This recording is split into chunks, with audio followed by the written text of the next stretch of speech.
नमस्कार, रुपाली कांबळी ब्लॉग्समध्ये स्वागत आहे। आज आपण एक नवीन स्वीट डिश बनवत आहे।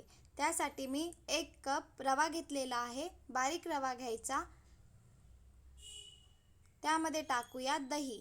दही या प्रमाणात टाकायचं की आपण गव्हाचं पीठ मळत असतो त्याप्रमाणे। थोडंच मीठ टाकायचं। मीठ टाकल्याने छान चव येत असतं। आणि आता आपण चपाती बनवत असतो त्याप्रमाणे पीठ मळून घेऊया। थोडे थोडे दही टाकून पीठ मळून घ्यायचं। बघा, छान असं मी रवा, दही आणि थोडंच मीठ टाकून पीठ मळून घेतलेलं आहे। 1 तास बाजूला ठेवलेले होते। रवा आहे तो फार झालेला। या प्रकारे छान असा रवा फार झाला आहे। आता आपण पाक बनवूया। ज्या कपनी रवा घेतलेला होता त्याच कपनी 1 कप साखर घेतलेली आहे आणि थोडंच पाणी टाकायचं आणि छान असा पाक होऊ देऊया।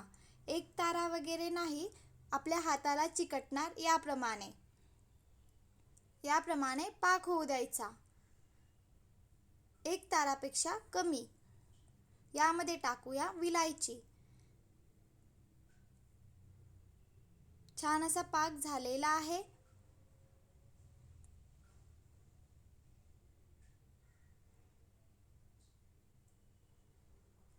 आपण रवा जो दहीने भिजवला होता 1 तासासाठी बाजूला ठेवलेला, आता आपण छोटा आकार देऊन चपाती लाटत असतो त्याप्रमाणे लाटून घेऊया।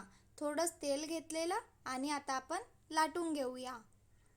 आपण पुरी बनवत असतो छोटी त्याप्रमाणे। आता आपण तेल गरम होण्याकरिता ठेवलेलं आहे। तेलामध्ये पुरी सोडूया। आज आपण स्वीट डिश बनवत आहे। तेल झालेलं आहे।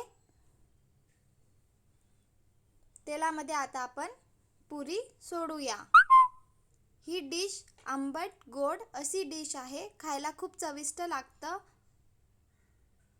छान असा ब्राऊन कलर येऊ द्यायचा आणि नंतर आपण पाकामध्ये सोडूया।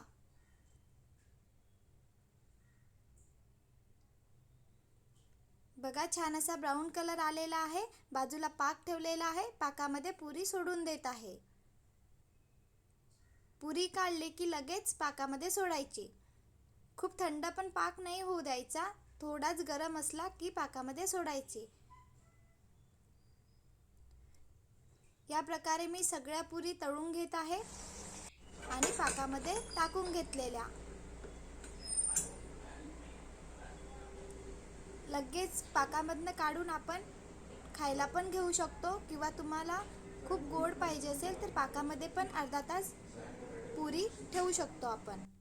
छान अशी आंबट गोड पुरी बनलेली आहे।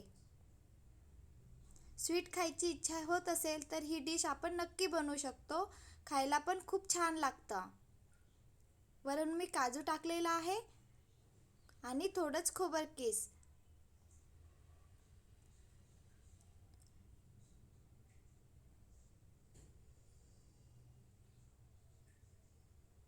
छान अशी स्वीट डिश बनलेली आहे। व्हिडिओ आवडला असेल तर please like, share and subscribe.